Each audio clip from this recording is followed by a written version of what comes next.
purpose of this exercise is to look back from the future, right? So the idea is basically you're in the driverless car on the way to the public release launch for your great sustainability achievements. And so you've got your press corps in the next seat, and they're going to say, I need some sound bites. I need some good, solid sound bites of what we did, how we did it, what barriers we overcame, and what metrics we used. So that's the purpose of this exercise. My name is Margaret Hurd. I work for Park Property Management. We manage... That's one of the lenses I apply to everything. Do they visit the YMCA regularly? They're the ones who test drive most of the new stuff. Oh, good. We got to go check it out on a weekend, and they come with... But what about a company that is more applicable as a company, whether it be content? I think, at the end of the day, sorry. Will that do it for now? Other takeaways, key insights. Great leader, because the one example that got touted was the I did a lot of work with. So, and I think the same could apply with transportation, water. Multi-generational engagement and how important the next one. We have the retirees.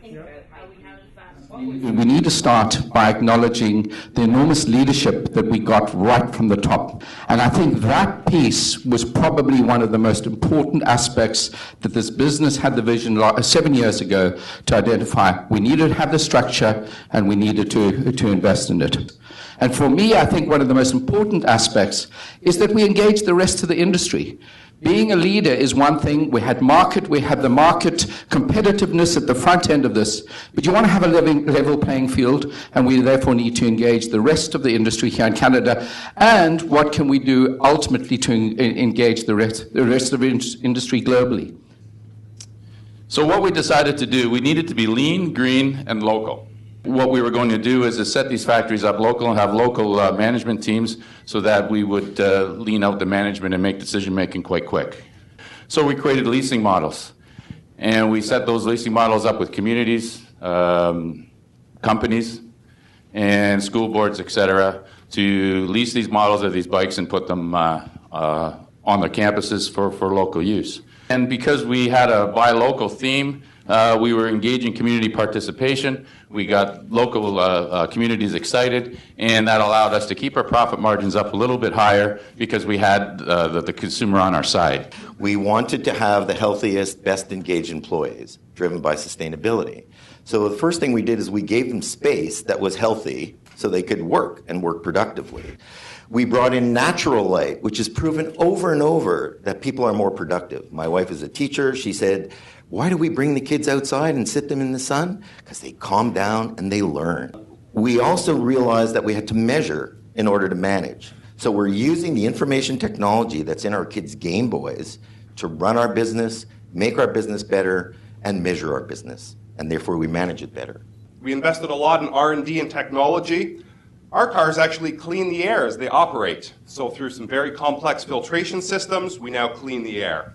We now have started, or not now, you're probably familiar with our widget rental cars. And this is where we have generated a significant amount of revenue to fund R&D and our new technology and the parallel line to our electric fuels and our biofuel-based automotives as well. And now that the 407 is going to be fully completed in its extension now in 2020, we're going to be having the widget rental depots at key locations across the 407 so that people will be able to access them. It's customer and brand loyalty, which drives the revenue. It's innovation, which drives the technology. And within our organization and the communities in which we operate, it's great people at all levels of our organization. I should mention that when we talk about the knowledge of consumption and the 100% literacy that we've achieved here in Canada as a world leader now, that we covered not just energy consumption, but carbon, water, animal species, land, air use, agricultural, transportation, and the 3 pillars of sustainability. Some of the tools that we've used over the last 7 years to be able to affect this sort of cultural change have included communications and especially social media, which has been so effective at reaching out to the youth groups. And although these standards now in the last 8 years have been adopted internationally, you will recall that it was Canada that came up with the reporting measures that are being used now to gauge literacy in this area across the world? What I heard is a couple of things. I heard two common themes through everyone's presentation. Integration was redefined. Integration, when I first came in, or into this space a few years ago, it meant inside the company. What I heard across all the presentations is that it's also taking something innovative and integrating it into society at large and going beyond traditional boundaries. So it's not just looking inside a private company or a public company or an NGO or this. I heard cooperation across all sectors, all disciplines, all geographic boundaries. I heard that.